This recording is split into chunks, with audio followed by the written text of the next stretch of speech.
Hey, we're back with the third and final series in the three-segment video for shortening winch lines using different methods. And ironically enough, you guys did not like video number 2.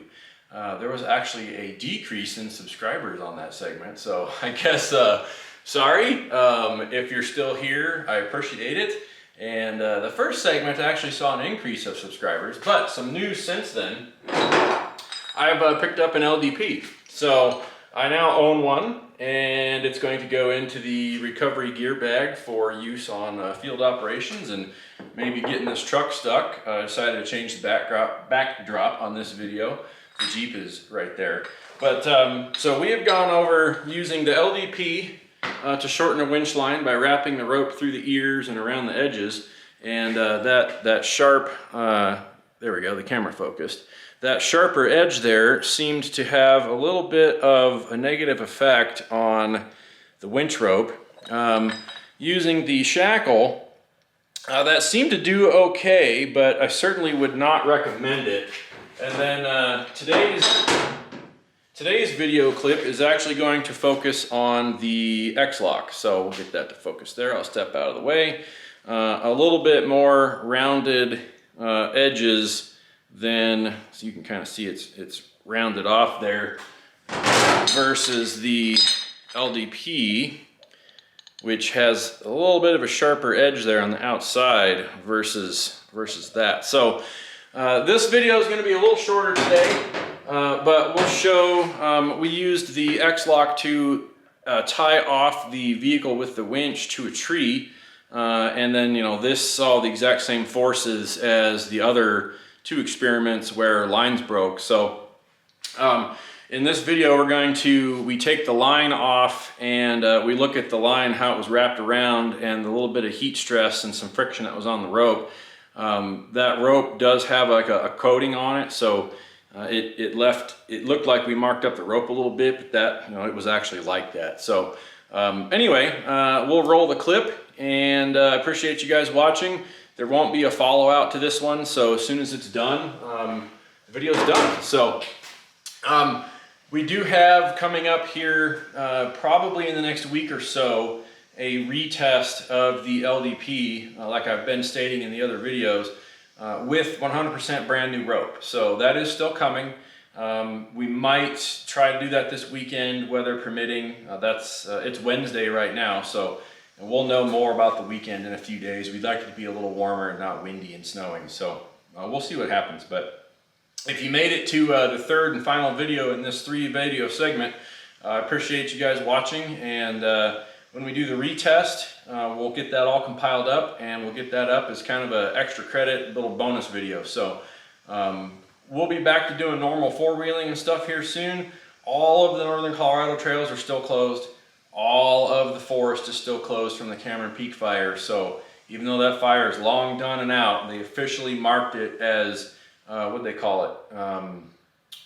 Contained yesterday, I think is what they said. They said contained. Or no, I'm sorry, they said controlled. So the Cameron Peak fire is officially controlled as of yesterday. So I would hope that in the coming month or 2, maybe 3, that all of these forest closures that are still in place will be open, because there's a bunch of trails that are in that forest closure that are open year-round that are actually kind of fun to go just wheel around in. So I appreciate you guys watching, and we'll roll the clip, and we will see you on the next video. Thanks a bunch. So we've had multiple failures, but yeah, that's got some slack on it. We've had multiple failures of equipment. It's slack. I mean, yeah, you're not gonna take it off though. No, I just wanted to get a shot of it.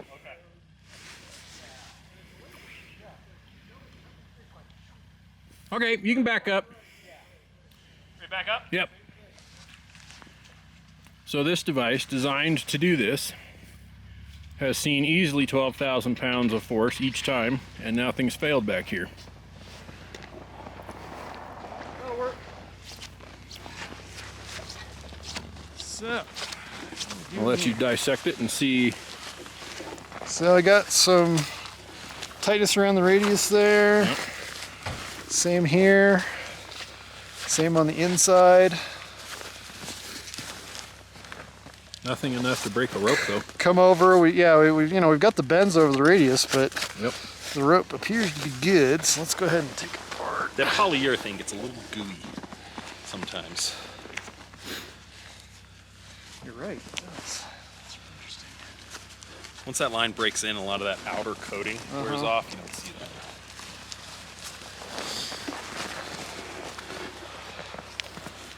So here's one. Inside radiuses. It had some heat on it, but Had some heat on it. Can feel a little bit of plasticky, but does this stuff floof the way that our... Yeah, it's Kinda. because of that polyurethane, especially on Right. the orange. Yeah, There's more of it on there. but it's still pliable. Yeah. we should also note that line was already marked up when I rigged that in there. Yeah. Yeah. So Yeah, that's just that polyurethane like yeah. rubbing itself off. That Yeah, black- because I mean, almost- so the because I orange mean, is like rubber. compare like this is where the bend radiuses were, Yeah. right? And it's kind of like that. This Yeah. is where the bend radiuses weren't, and it's just line tension. Yeah. So the stress over the bend isn't what's making this stiff. Yep. It's just Yep. the line itself.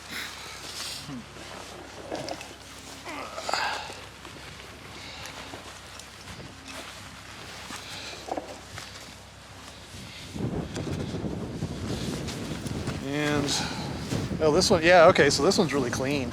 Yep. Yeah. So you can see where we went over it on both sides, right here, right here. But once again, you know, this is still pliable. You can see the threads moving in there. Yep. Not any less pliable than anything outside those bends. So line preserved, and clearly no evidence that this thing was going to shear or break at any point. Yep. X-Lock for the win. X-Lock for the win. Yep. Cool.